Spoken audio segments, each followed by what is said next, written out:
The advice and opinions expressed by the host of Autism Live and her guests are meant solely as suggestion and should not be in any way construed as child-specific advice. Any choices you make in determining your child's treatment are completely at your own discretion.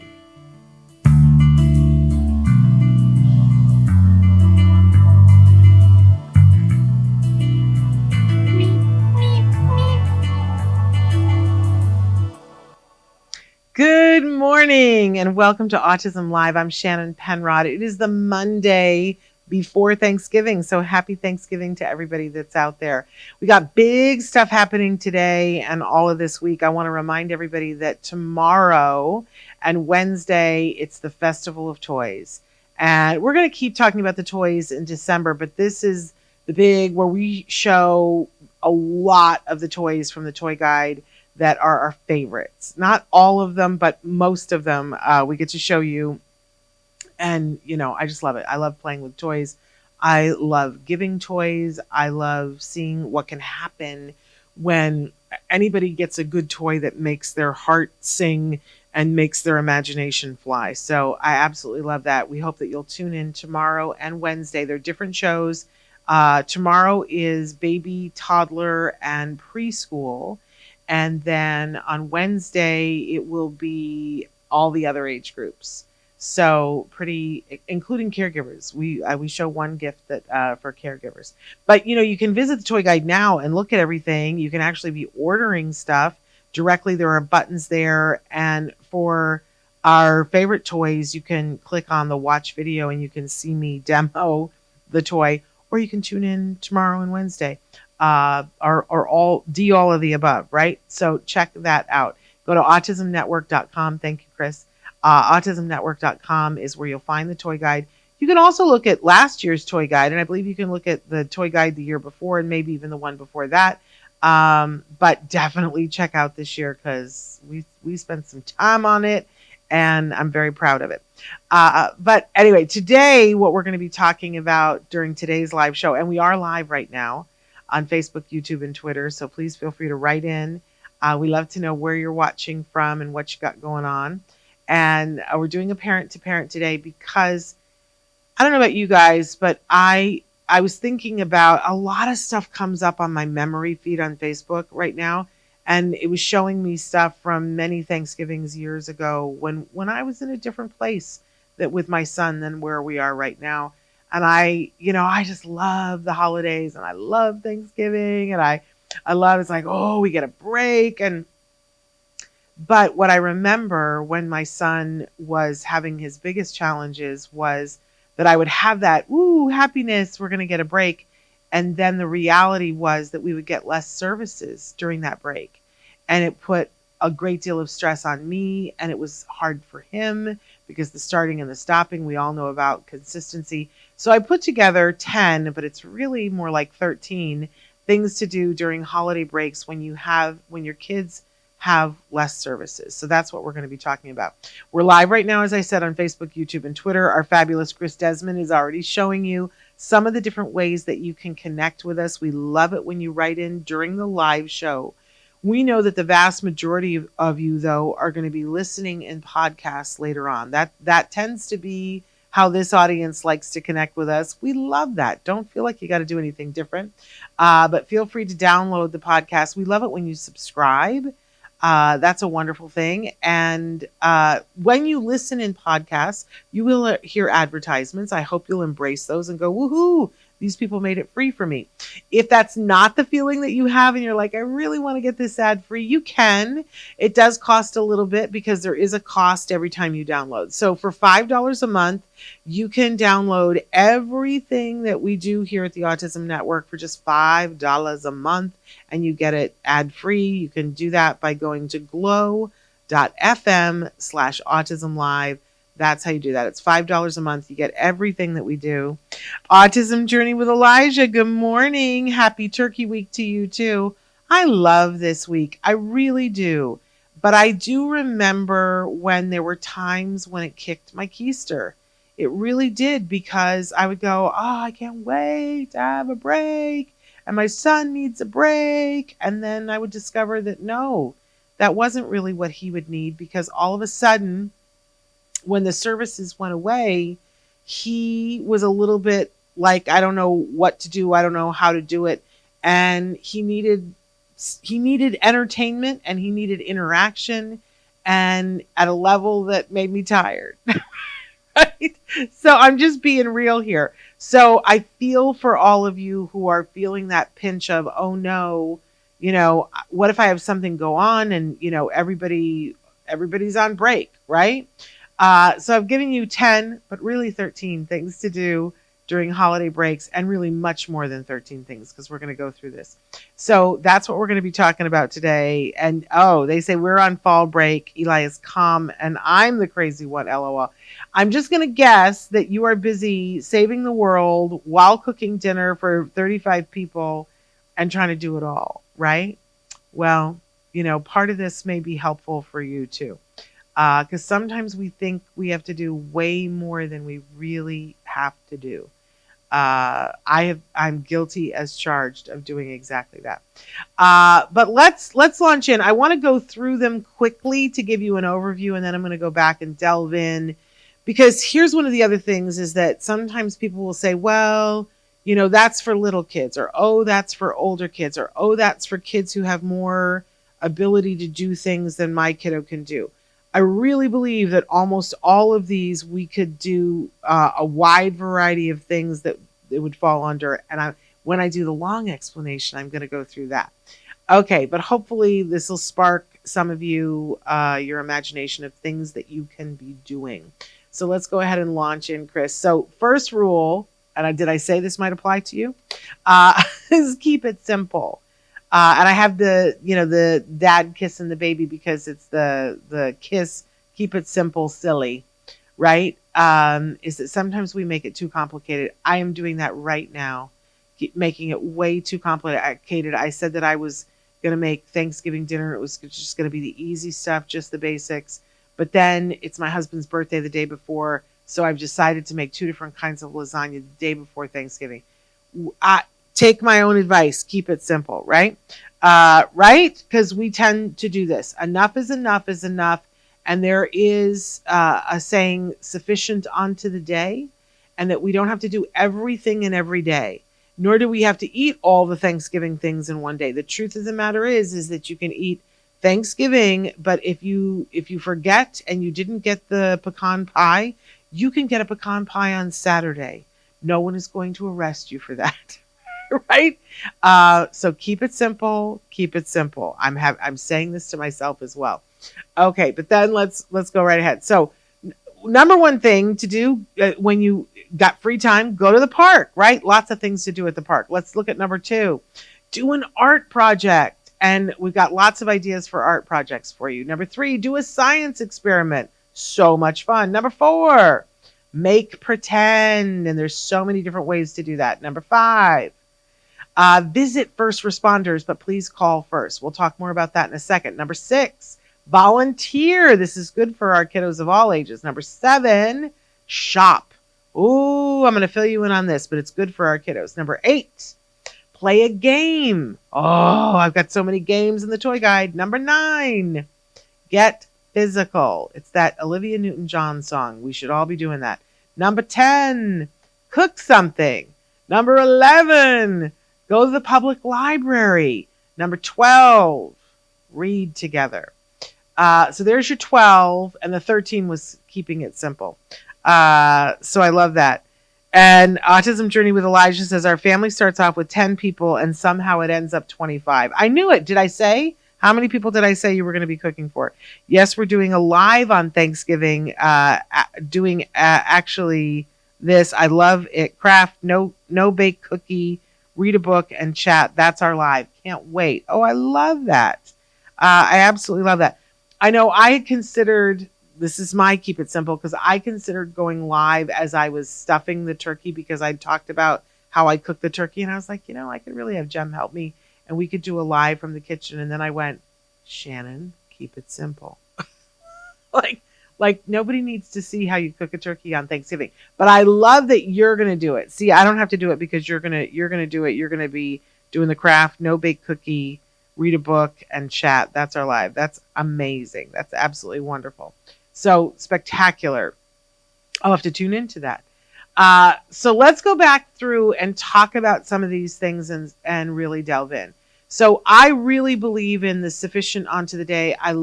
We used to have an expert come on the show from time to time that she writes for a lot of the like Shape magazine and those kinds of magazines. And she's the one who really drilled into me the sufficient onto the day, because during breaks, she was like, we plan so much. And she said, it's really better to do one thing every day. You fill it in with all kinds of other things that, of course, we want to lay around and watch a movie and we're going to eat 3 meals, right? But one thing per day, one activity is enough. That if you're saying, okay, we're going to go to the ice skating rink. Let's say I'm thinking Hallmark movie. We're going to the ice skating rink today. Then you don't plan the museum visit for that day too, because that's too much. And we get overloaded, all of us. So one extra thing per day. Hi, Sando. So thrilled that you're here. So let's go through. We're going to keep it simple though. Let's go through and start with number 1. You can go to the park. This is a wonderful breakup in the day. It gives fresh air plus that vitamin D, right? Gives your child an opportunity to socialize. And sometimes in our busy days, especially when there's all those therapies, we don't have time to go to the park. And we really want to get to the park whenever we can, because it's so good for our kiddos. Sometimes you can't plan a play date, but you go to the park and there are other kids there. Is it perfect? No. Because sometimes the kiddo doesn't want to play the way your kiddo wants to play. Toys get stolen or whatever.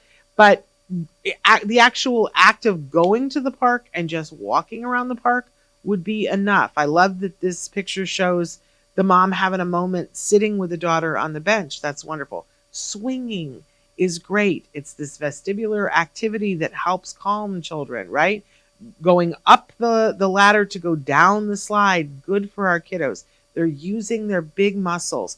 We have parks here in Los Angeles that I love, that they have like a circuit training thing where they have machines that are, they're not machines, but they are machines. There's no electricity involved, right? That they have like the walking thing that you can go on. They have them all over the place. And they're sort of numbered and you can do all the little exercises like going to a mini gym. I absolutely love it. So go to the park. If you know that there are things that set you off or set your kiddo off at the park, take precautions ahead of time to help yourself, right? It's the Elian Vincent thing. Save yourself. If you know that your child has a hard time sharing their toys, maybe you don't take the toys with you. Maybe you just go and you play whatever. If your child has a hard time taking other toys away, you steer away from the place where kids bring toys, which is the sand pit, right? And you say, we're going to go do this today.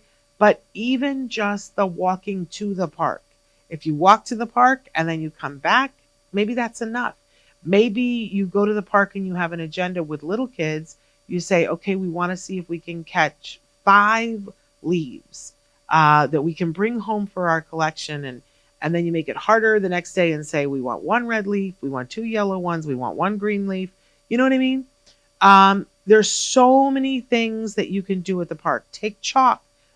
Do a hopscotch thing, right? You're learning numbers, but it gets them out. It gets them thinking of the world in a different way. It provides all that excitement. I don't know too many kids who don't enjoy going to the park, but even if you had a kiddo who doesn't love going to the park, like I said, walk to the park, walk back. You did something. It's enough. We're keeping it simple, right? But if your kids love the park, Jem used to love it if we would pack a picnic lunch, and then he would get all involved in that. Like, what are we going to take? What are the things? How are we going to wrap it up? What are we going to carry it in? He loved that. And then we would go sit on a blanket, eat the picnic lunch, and come home.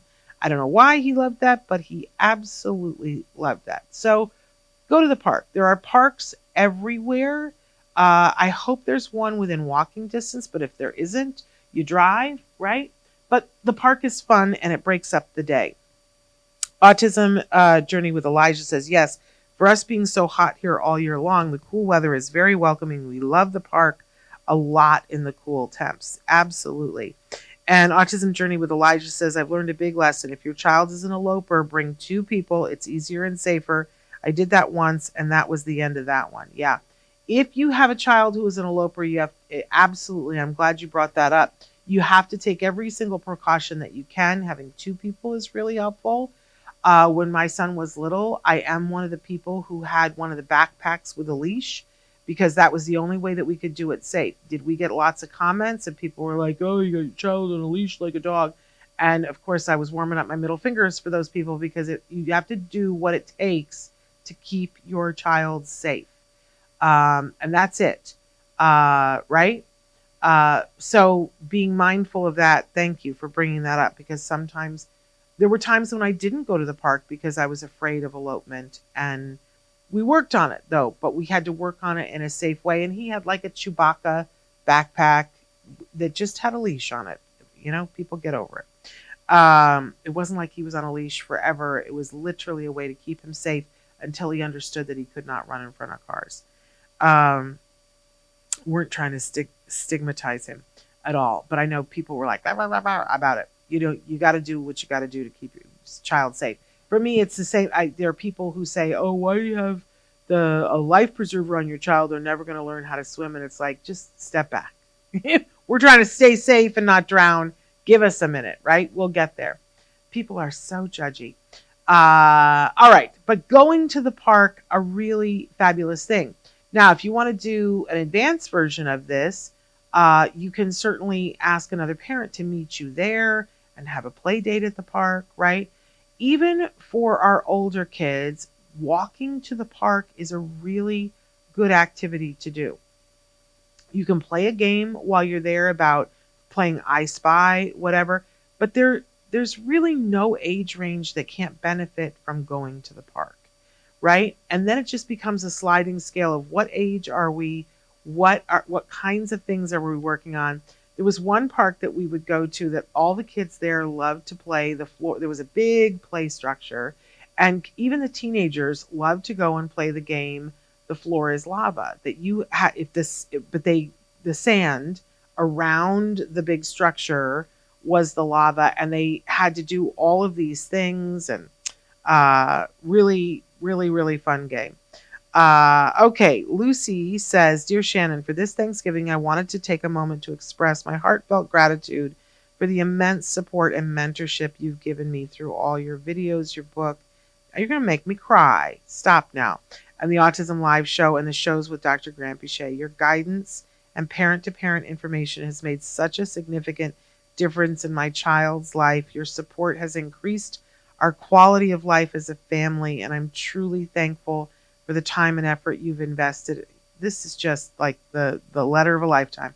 And helping so many families and children with your media presence and sharing such valuable information, including your own testimony.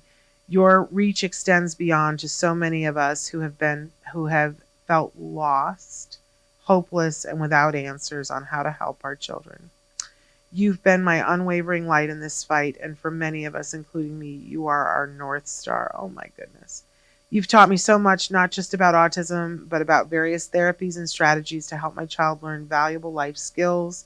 Your frequent encouragement and parent in the trenches perspective have been incredibly motivating, and my child and our family wouldn't be where we are today without your help.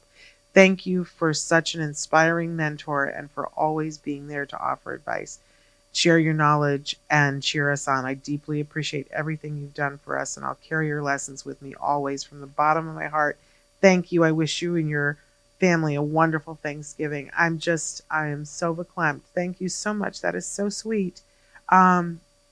And I wish you the very best Thanksgiving. And I think if you guys understood that I could not do this without you, that you are so much a part of the conversation. And listen, there are days when things pull Dr. Granpeesheh and I away, and then we come back because of you guys. Because of you guys. So, and I love that you said you're going to carry it forward. That means so much to me. Years ago when I met Logan's parents and I know, they saved our lives. And I remember saying to her, what will What will I ever do to repay you? And she said to me, you won't. That's not how we do it in this community. You'll pay it forward. And that's the whole reason why I'm here doing this show, because I told her I was going to pay it forward. So I love that you have now what you've learned and what you've taken from here, and that you're going to take that and go forward. So I absolutely love that. Oh, look, you guys, you're killing me. Making me sob here. Autism Journey with Elijah says, replying to Lucy, she's been a blessing to us as well. She's a gem, and so appreciate. What are you doing to my ego today, you guys? No one could ever compete. She is the best of the best. We applaud you, Shannon. I don't know. I love what you're doing over there, Autism Journey with Elijah. You're moving and shaking. We always talk about that, Dr. Grampy and I. But Lucy, thank you for the blue hearts. Wonderful. Okay, back to what we're doing today. So go to the park, enjoy going to the park. Take your teens to the park. It's you can just walk around. It's a wonderful, wonderful thing to do. That's what the parks are there for. So, okay, number 2, do an art project. I love this, and I know that sometimes it can get so messy, but my son knows. I was painting a sign. I was painting this Nutcracker sign in our house the other day, and my son said to me, he goes, "Do you want me to get out the paper bags?" That whenever we happen to go to the grocery store and we don't have our bags with us, our recycling bags, I'm so bad. I forget to put them back in the car, or I just go to the store and I wasn't going to get more than 2 things, but you know how that goes, right? So we have all these paper bags that need to be recycled. And what we do is we cut or tear them open, and it becomes the thing that covers the whole table. And then you can do almost anything on it, or it can be the surface that you decorate. I just love that my 21-year-old son saw me painting and he was like, "Do you want me to get the paper bags?" So you don't have to go buy paper if you don't want to, because you've got the paper bags. The other thing that I really love for paper and making big, huge things on the wall is taking cheap wrapping paper and using the back side of it, which is white. The cheap wrapping paper doesn't have the grid on the back of it, right? The good wrapping paper has the grid, and it's not as useful for art projects, although we did that too. So many different things that you can do, and it doesn't have to be all art products. One of the things that we like to do with very young children is to take something like applesauce or pudding, and you put it on their hands, and now they can be finger painting and creating all this stuff, right? But if they happen to get it in their mouth, it's not the worst thing in the world. For older kids, we want to be careful because then we're sending the mixed message about some stuff you can lick off your hands and some stuff you can't, right?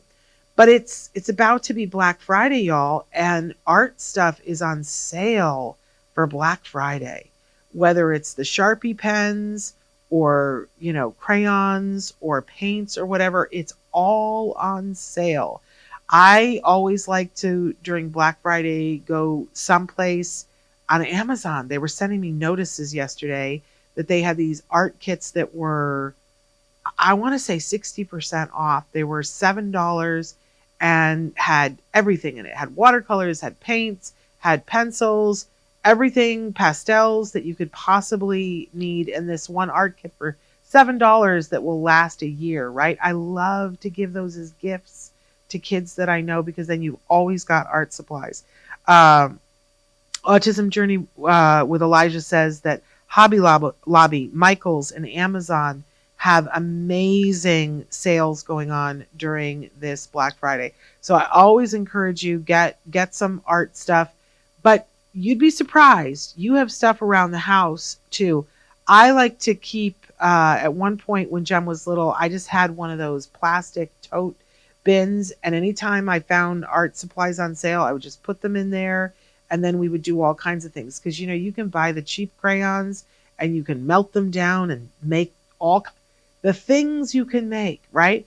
I encourage you to check out Pinterest. But by the way, this is not just for our younger kids.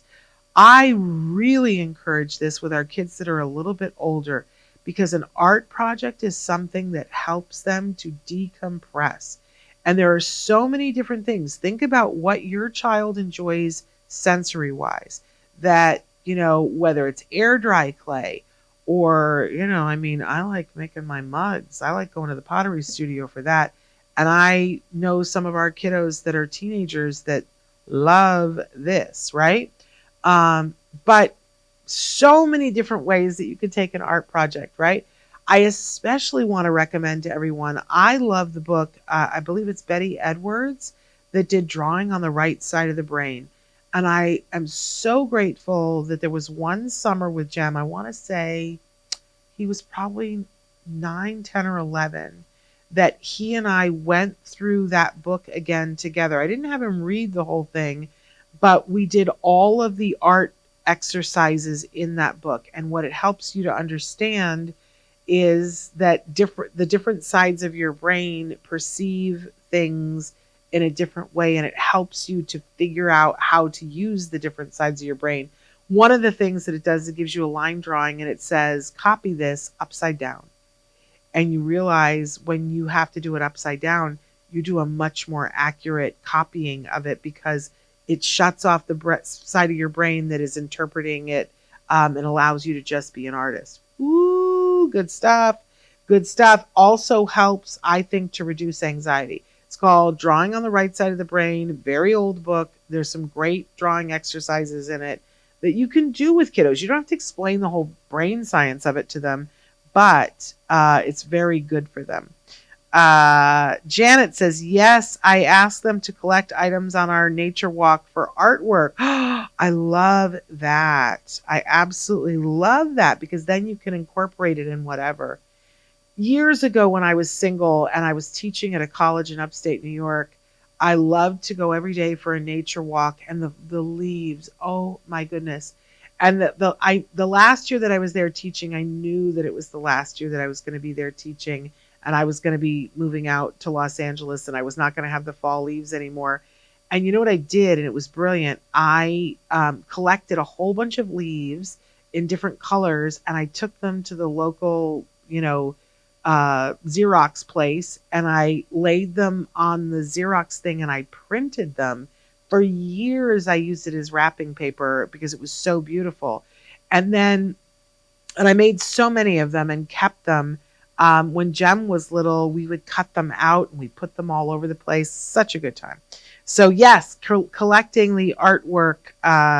There's also there's a kind of tree that makes a little pine cone that's round. Jem loved them.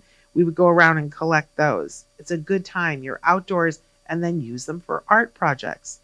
Have you guys seen the pictures that the guy does of the acorn people? Oh, they're so good. He makes people out of acorns and have them holding things. They're like little fairy people. I love it. Oh, you know what else I love for art projects? When you go to Michael's and get the little houses and you turn them into fairy houses. Love that. And then years ago when my niece came to visit, have you done the thing where you do the footprints to make the Disney princesses? Oh, you paint parts of their foot, you put them on the paper, and there are certain things you do to it to turn into the Disney princess. Pinterest, my friends, go on Pinterest, be inspired. Yes, lovely memories, Janet. I absolutely love that. I see. I missed one before. Also, your local Buy Nothing groups on FB have been a blessing. You'd be surprised how many neighbors are willing to help. Love that, to get art supplies. I know I have art supplies I need to donate to somebody. And Autism Journey with Elijah says, yes, they're super, super cute. I think you're talking about the footprints, the Disney princess footprints. Okay, moving on. So art projects, wonderful. Just make sure that whatever it is, the cleanup for you is quick. I love putting the newspaper or the brown paper bags down because you just make whatever mess it is and then you roll the whole thing up and shove it in the trash. Woohoo! We're done with that cleanup. And have your kiddos help with that cleanup too. I always made that super fun. Like, how quick can we do this? Can we have it all cleaned up and it all put away in 30 seconds? It's a good time. All right, number 3, do a science experiment. Okay, this I really, really love. I geek out on this, right? There are so many cool things you do. Of course, again, go to Pinterest and see. I love the ones where, it can be an art project too. I love where they do the shaving cream with the paint and it makes the swirls on paper. and they explain why it does that? Or have you done the one with milk and you put a little bit of dish soap in it and you put food colors in it and it does this whole thing? There's a whole explanation about the polymers. It'll explain it when you go on Pinterest. There are so many science projects that you can do with your kiddos. As simple as taking a flower and putting it in water and putting food coloring in the water and then watching over a couple of days to see the flower turn colors. I mean, there's really good stuff. Oh, I love this. My son is getting a volcano experiment with lava that will be exciting for me. I might need one too, LOL. Yes, have a really good time. And if you're not sure, they have kits that come with all the stuff that are super easy, but you can go on Pinterest and just put science experiments for and put your child's age or age ability in there. And there are just, I love to watch the videos on the reels about different science experiments that you can do with yourself or your kiddo. Excuse me, good times, good times. And I picked this picture because look how excited the kids are when they're doing this. It's fun. I do think investing in a simple pair of eye goggles really super important to make sure that whatever you're doing for science is helpful. I also like to make sure that when you look up on Pinterest, they'll talk about what the science experiment is. And then a lot of times they'll give you questions to ask. Things like, so what happened? And it may be that your child doesn't even have the vocal ability to answer that question, but still to say, oh, what happened? Did it go fizz? Did it go big? Look, even a bottle of soda and the Mentos to make the elephant toothpaste, it's a good time, my friends. It's a very good time. And I'll tell you something, I didn't put it on this list, but making a YouTube video is also a very fun thing to do. And you can do that with any of the things on the list, like do the art project and make a YouTube video of it, or do the science experiment and make a YouTube video of it. Because sometimes that's the things that will get your child excited about it. Okay. Number 4, make pretend. Okay. So this is so wide open and you can do this anywhere. You say to me, but I'm at my mother-in-law's house, right? You can make pretend absolutely anywhere. It's my favorite thing to do with all kids. I was that aunt that was this way with all of my nieces and nephews before. Whenever I would be someplace with them and be caught out without something to do, because, you know, having kids sit with nothing to do is a recipe for disaster, right? So I have my nieces and nephews who are now in their 40s will tell you that I used to, if we were sitting around doing nothing, I would say, hey, let's take a drive around the block. And they'd be like, what? And I'd say, let's take the green car. There was no green car. And they would be like, well, I don't see the green car. And I would go out and I would pretend to open the car door and I'd go, get in. And they would stand there and say to me, there's no car here. And I was like, I see the car. And then I would get in and I would turn the engine on and eventually they would all get in the front. They were like, I get the front seat, and we would jog around the block. If I had asked them to jog around the block, we would never have done that. But we would drive around the block in the pretend green car, and I would honk the horn, and I would give them an opportunity to drive. The things you can do when you pretend, right? It's endless. So I love, you know, this picture with the child with the colander on the head, and they're drumming. I don't know what we're off to do, but we think we have to spend money to engage our children. We don't. I used to be at Sam's Club and I would have the big cart and I don't know, we were in a fishing phase where Jem in his speech class, he had the little fishing pole with the magnetic fish and he loved it, right? So I'd put him on the cart for Sam's Club and I would say, pretend. And this is good for our kiddos because they don't know how to do it. So if we model it for them and we teach it to them, all of a sudden they go, oh, there are no rules here. So he would sit on the Sam's Club flatbed thing while we were shopping, and he would sit crisscross applesauce with his pretend fishing pole, and he would pretend to fish and catch fish. And anytime he would catch a fish, we'd make a big deal of it. It made the shopping go faster. It prevented him from eloping in the store, right? He was engaged, and we were building that creativity muscle. Ooh, that's good to do, right? But we can do this with kids of any age. During the pandemic, one of the first things I did was I wrote a thing of 101 things to do with your children at home, because we didn't know how long we were going to be home, right? It exists. If you just put in Shannon Penrod and 101 things to do at home, it'll probably come up. We did a blog with it. It's in the back of my book. I don't know if all the links still work, because you could do a museum tour, right? But a lot of it was this: make pretend. Like, you can play beauty parlor in your house, and your child can be the person who's pretend getting their hair done, or they could pretend doing your hair, right? We can do pretend school, and they can be the teacher.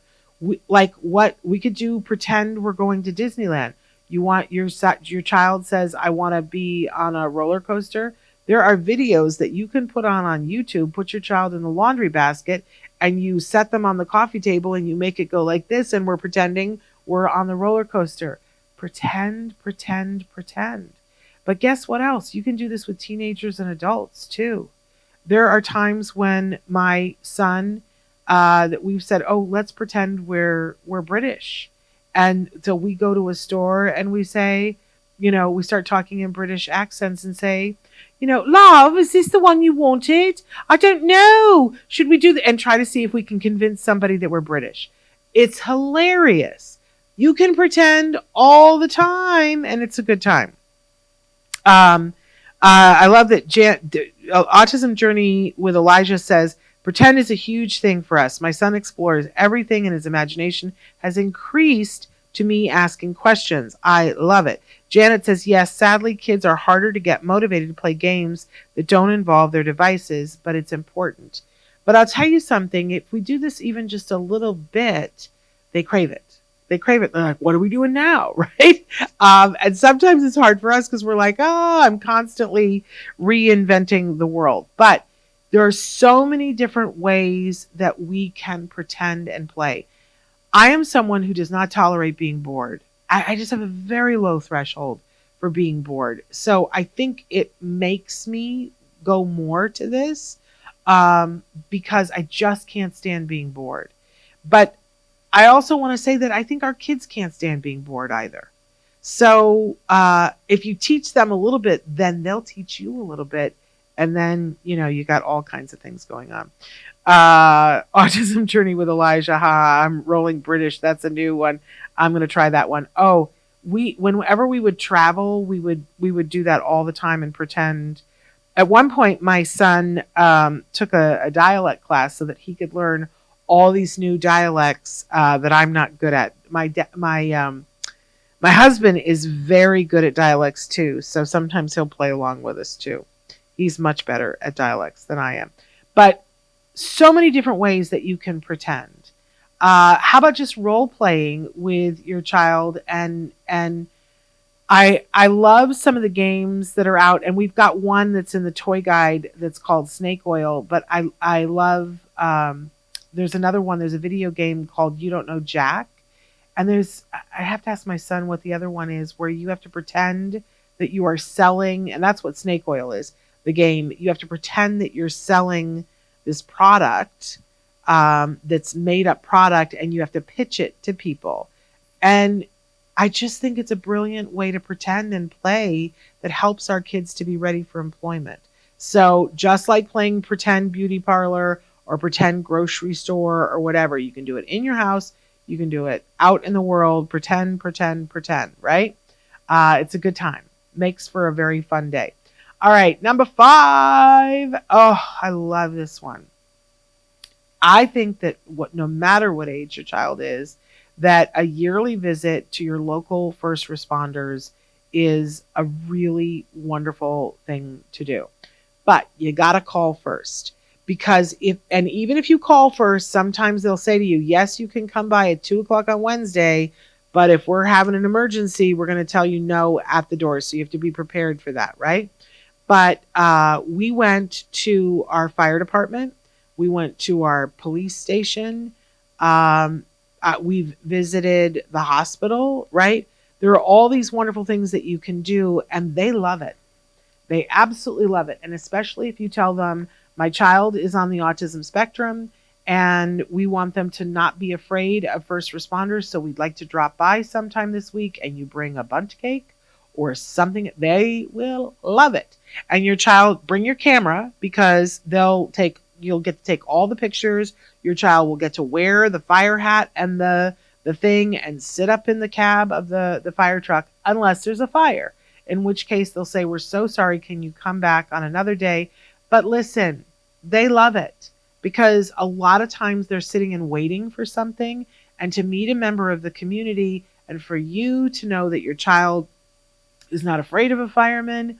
Whoo, this is good stuff, you guys. Really, really good stuff. And like I said, I took pictures of everything, and then we would talk about that when he was little, about, who are these people? Are they the good guys? Whatever. We also went to the police station, and one of the things that I had him do at the police station is ask to see their badge, and then ask to feel the weight of it, because now there are some horrible people who dress up in police uniforms, and it's not good. So one of the things that your child should learn is, if a police officer comes up to them, to ask to see their badge and to feel the weight of it, because fake badges aren't heavy and real badges are. So what this also does is helps the first responders to get to know your child. Listen, in the absolute worst case scenario, if your child ever went missing, how helpful would it be for some of these people to know you and know your child? Let's hedge our bets and get our children ready for the world, and have them like and understand first responders, and have first responders like and understand them. Ooh, it's a good thing. Autism Journey with Elijah says, our community just had an event with our local police department. The autism community got together and ate pizza with the police. I love this. It was amazing. We also filled out information about our son having autism. They have everything they need, and we had a blast. Fantastic. I love it.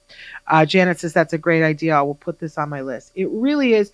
And it's great during the holidays. And listen, bring the treat for them. These are good people doing hard jobs, right? I can't imagine. They appreciate it, and it's a wonderful thing. So that's number 5. Number 6, volunteer. This is a wonderful thing. And I know people will say to me, oh, my child's too young, or my child doesn't have the skills to do this. You just haven't found the right place to volunteer. There's the mom that I used to know that her child, when he was 5, used to go to the local animal shelter every week, and he would sit and read to the dogs. Sit there and read a story to the dogs. How amazing is that? It helped him with his reading. The dogs loved it, by the way. The shelter people loved it. He got to know them. Wonderful, wonderful thing. She moved away, so I don't know but I'll bet you anything he's probably 18 now, probably working at the dog shelter full time. Do you know? It's important to teach our children to give back. Now, it may be that volunteering has to start at home, that maybe you say, okay, this week we have a project. It could be an art project. It could be something else. You get a shoebox and you say, we're going to send this to somebody, right? Even if you have a hard time finding a volunteer place, I don't know what the restrictions are like now, but I think they're pretty good, that you can put something together, like, a box of candy canes, and go visit a senior center and walk around and have your child give them to all of the people in the senior citizens in the home. It will fill them with the holiday spirit. It'll make your child feel like they've done something important. You praise them for it. It's important. We have segments of our society that are, overlooked and underappreciated. Every Thanksgiving, we know first thing, a lot of times my husband works, and my son and I get up and we bake 2 huge things of the corn, it's scalloped corn, but it's like corn pudding. That was my mother's favorite thing to make for people. We make 2 huge vats of it, and we take it to Gobble Gobble Give. And, it's a way that we are volunteering our time.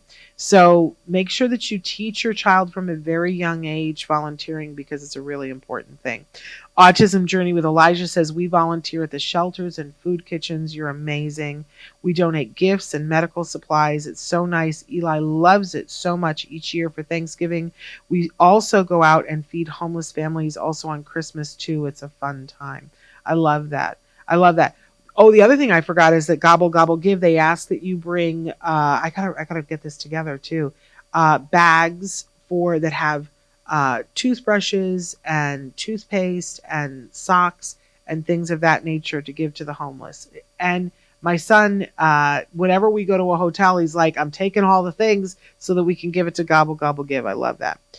She says, in fact, we're making homemade chicken pot pies and sides with a bottle of water. This week we'll be live doing it. I can't wait to see that. I think that's amazing. And that you're teaching Eli all these wonderful things about giving back, and that it's not just about me. And part of why that's good for our kiddos is that it teaches perspective taking. That I am having this experience, but somebody over here is having this experience. I need this, they need that. That is a social skill and helps them to, build that connection. So it's wonderful, wonderful, wonderful, wonderful. All right, let's move on to number 7. We're running out of time. Shop. Okay, I know some people are like, oh, shopping with my child.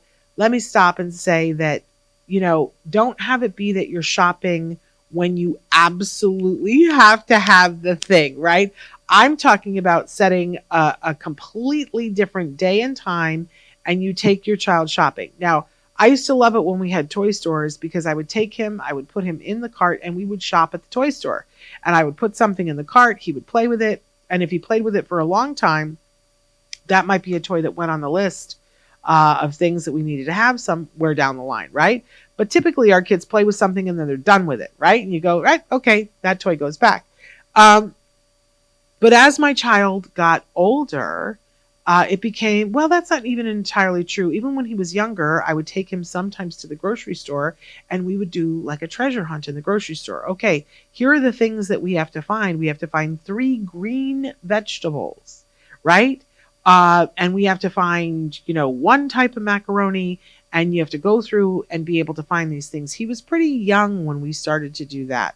And I kept it we were, emphasizing eating the rainbow. So we have to find 3 green vegetables, and we have to find 1 red fruit and 1 orange thing. And, because we're working on colors.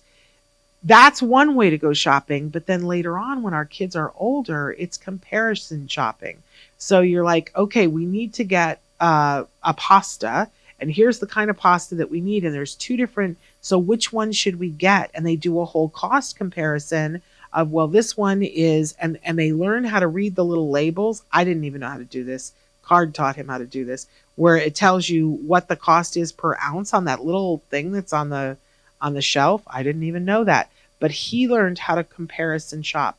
It's important. And then having them practice at whatever age, when you're learning money, as soon as they learn money, having them pay for something and get their change back, huge, huge. Even if you walk down to the corner grocery and do that once a week, so good for our kiddos. And then when they're old enough, you get the bank account and you help them to learn. Listen, Jem learned this faster than I did.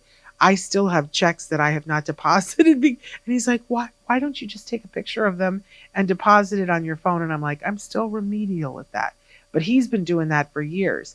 But so they have their debit card, right? And they learn how to use it to pay for something and use it to take money out and use it to order a Lyft or an Uber. That's for our older kids, right? We're not doing that with 6-year-olds. But you start by having them pay the 10 cents for whatever it is that they're buying. Autism Journey with Elijah says, yesterday we were in Walmart. Eli was having a huge meltdown. People would look. I kept my composure the whole time, about an hour. He didn't hurt anyone or anything. We walked out. I felt good.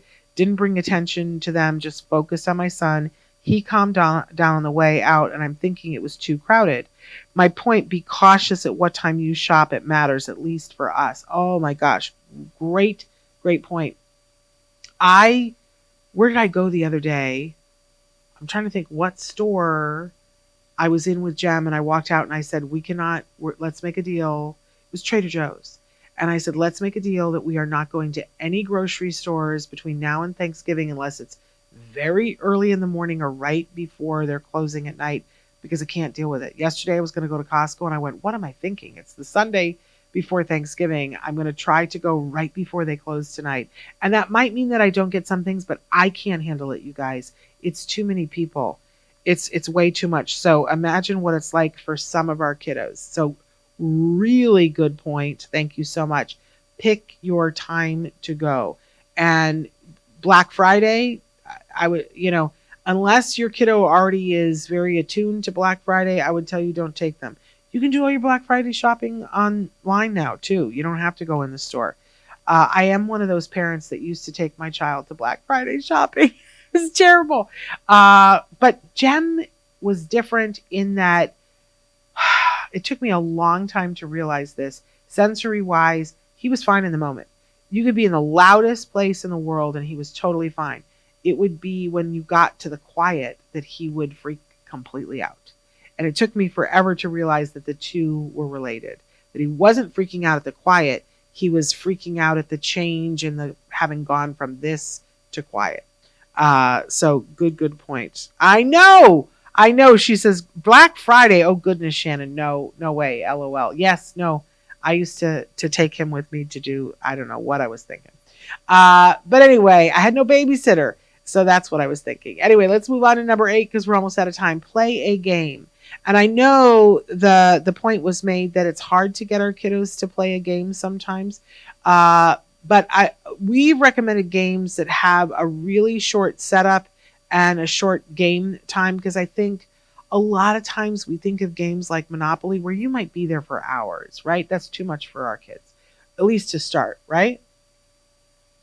If you have to, start by playing a game online because they're interested in the screen, and then move to the board game if that's the way you have to do it. But make it super, super fun for them. I love it when we get really silly playing games. Everybody knows you come to my house, we're going to play a board game. Oh my gosh, over the years, I love when I'm talking to Rachel Bird because some of my favorite games I've given to her and now they're part of their family traditions, like playing Hasty Baker or Happy Salmon. Oh my goodness, Happy Salmon, one of my favorite card games for all of our kids because there's so many different ways to play it. It's very physical. There's a version that you play it that's nonverbal. Love it. It's not in this year's toy guide because it's been in subsequent years, but Happy Salmon, so wonderful. Janet says, yes, I love that some of the stores kept the drive-up service. I use that as much as possible. I know sometimes at Whole Foods and Target, I do that, even though I can go in because it's just so much easier. You put your order in hours before, you pick it up, you're done. It's a wonderful thing. You're not hogging the comments. What are you talking about? Autism Journey with Elijah says, I know I've been hogging the comments, but here's another point. If you need to do something or go somewhere where you know it will be crowded or really a rush, please use respite. Absolutely. It will be much faster and peaceful. Absolutely.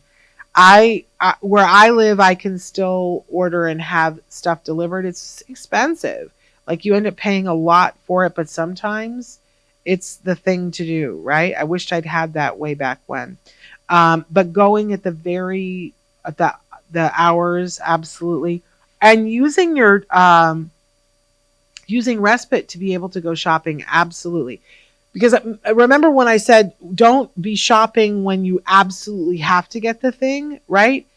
Save that for when you have respite and you go and you do your shopping so that you've got all your stuff.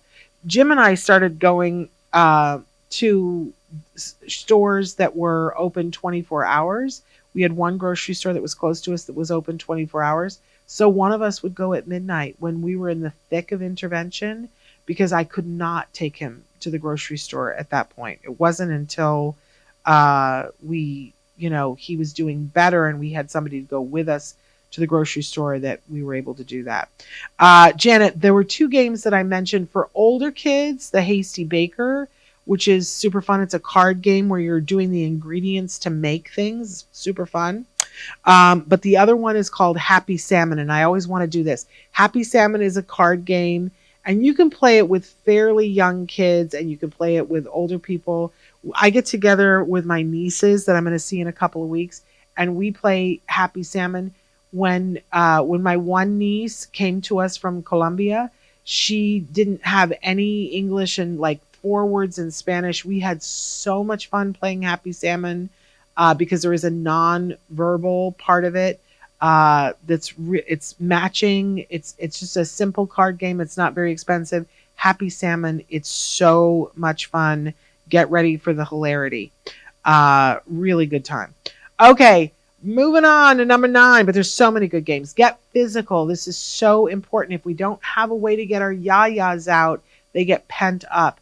Have races, whether they're inside or outside. You can make an obstacle course in your living room on a rainy day or a hot day when you've got to be inside. I tell people, if all else fails, tell your kiddos, we're going to move all of the furniture into the middle of the living room, and we're going to play The Floor is Lava, and then we're going to put all the furniture back when we're done, because that forces them to get physical, right? We used to do a thing where we would take turns running up and down the stairs, but be careful, don't trip and fall, right? But absolutely, it's critical that we get physical and that our kids get physical. Boy, did I learn that during the pandemic, that, when we were just in the house and we were not moving our bodies, the stress level and the cortisol and everything builds up. It's no bueno. Our kids need the opportunity to get physical. Okay, so on to number 10, cook something. And actually, you don't have to cook anything, but prepare food with your child, right? It could be as simple as making the ants on a log. Do you know what that is? That's the celery with the peanut butter with the raisins on top of it. But that works on the pincer grasp, right? But it also works on self-esteem and helps your child to make a snack for themselves. If you want simple things that are in the age range for your child, look it up on Pinterest and say, what are, 5 food crafts to be able to do with my child who's 5, right? They have special gloves that you can buy now so kids can be cutting and make sure that they don't cut themselves. Absolutely love that. But sometimes, especially with our older kids, ask them, what do they want to make? Man, Jem really got into that. He's so epicurious. And every week during the pandemic, we would order something that he was going to make with me that he got to choose. Like, we made squid ink pasta. I don't need to do that again. And that was a trip to buy the squid ink in the little packets. I don't need to do that again, but he loved it. We did a cooking class during the pandemic that was for kids on the spectrum, that Jem was actually helping out with it, but where we made bagels online, and there were like 22 families, and we were seeing other people's kitchens and making bagels. It's a good time, but think about like what they would like and what you could include them in. We need to have all of our kids know a little bit more about nutrition and how to feed themselves. So cooking something or preparing something, really, really vital. Autism Journey with Elijah says during Eli's school classes, they have brain breaks. You can find them on your YouTube, and it's a movement game, multiple games. Eli loves them, and he looks forward to them. That's wonderful. So Google, you guys, on YouTube, search brain breaks. She says, we're making turkey legs, no-bake cookies. You need Rice Krispie treats, pretzels, and mini marshmallows. You glue the mini marshmallows to the pretzels and stick the pretzels into the Rice Krispie treat, creating like a turkey leg. I can't wait to see this. When are you doing this on Thursday? I want to tune in and see this. It sounds absolutely delightful. I love this kind of stuff. We did a thing once where we were doing an Oscar party, and so we had all these mini marshmallows. We were making cupcakes, And we had these mini marshmallows where if you just made a couple of cuts in them, they look like popcorn. And we covered the cupcakes with them. It was such a good time. Our kids love things like this, you guys. So cook something, prepare something, get your child involved in their nutrition in whatever way you can. Super duper important. And you can do this with very young children just by helping them to dump the flour into the bowl, right? Or dump whatever into the bowl, or starting to stir. Are they going to make a mess? Sure. But that's how we get to the point where they're not making the mess, right? All the way up through older kids. My mom had this thing that every child in the family had to know how to make one complete dinner so that when they went off into the world, there was at least one thing that they could cook, right? I think that that's important for all of our kids. Okay, on to number 11. We're out of time. Go to your local library, right? You can also go to the bookstore, but it's so much cheaper to go to the local library. Get them a library card. They love that. They can look at the books. They can check some books out. They have videos that they can check out. Sometimes they have a schedule at the library that they'll tell you that they have activities, like they have a Lego robotics group that's free to your child, or they have a magician who's coming on Tuesday, or whatever. It's a cultural hub, you guys. Check out your local library. Take your child. Have them pick the books they want because you're not paying for them. You're just checking them out and bringing them back. It's a wonderful, wonderful thing to go to the local library with your child. A great way to break up the day. And then number 12, obviously, I'm a big proponent of read together. I think that during the holiday when things are just a little bit slower for you, the perfect opportunity every night to read with your child.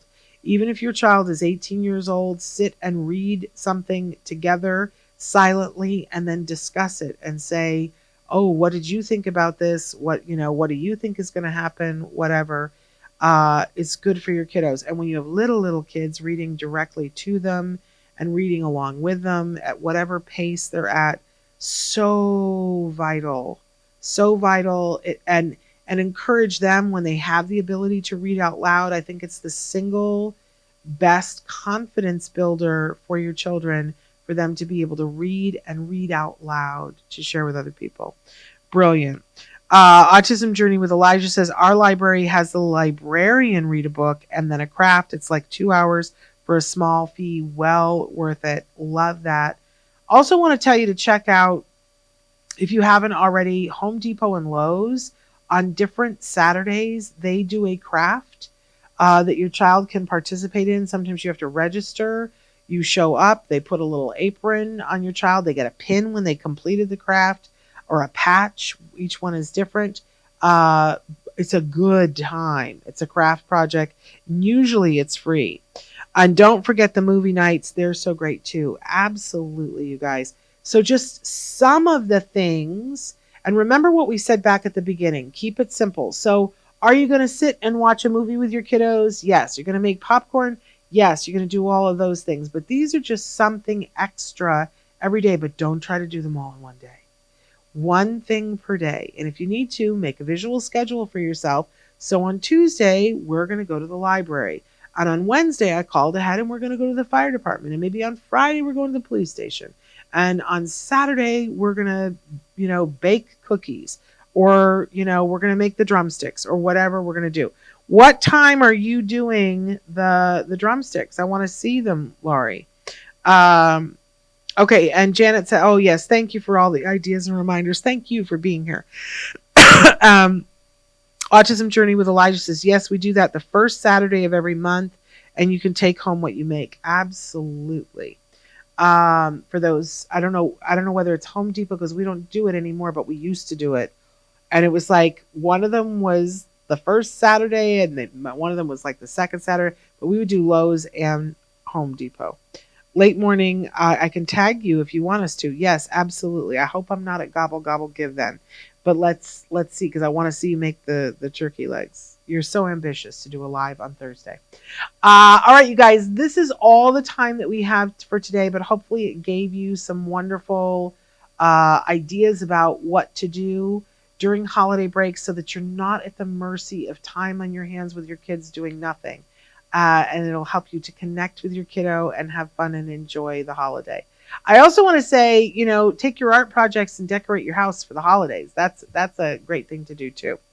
But all right, we got to go. But I want to remind you that tomorrow is the Festival of Toys kickoff, and it's tomorrow and Wednesday where I'll be demoing some of our favorite toys from the toy guide. I hope that you will check it out, but do check out the toy guide as well. I wish you the best Thanksgiving as well, Autism Journey with Elijah.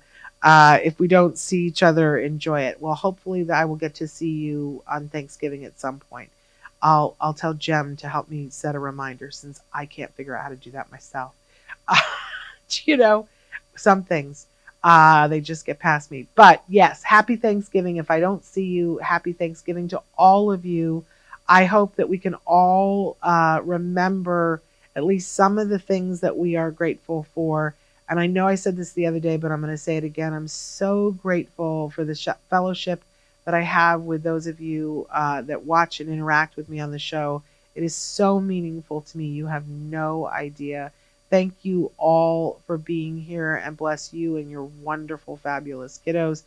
I'll see you tomorrow. Until then, give your kiddos a hug from me and one for you too. Bye-bye for now.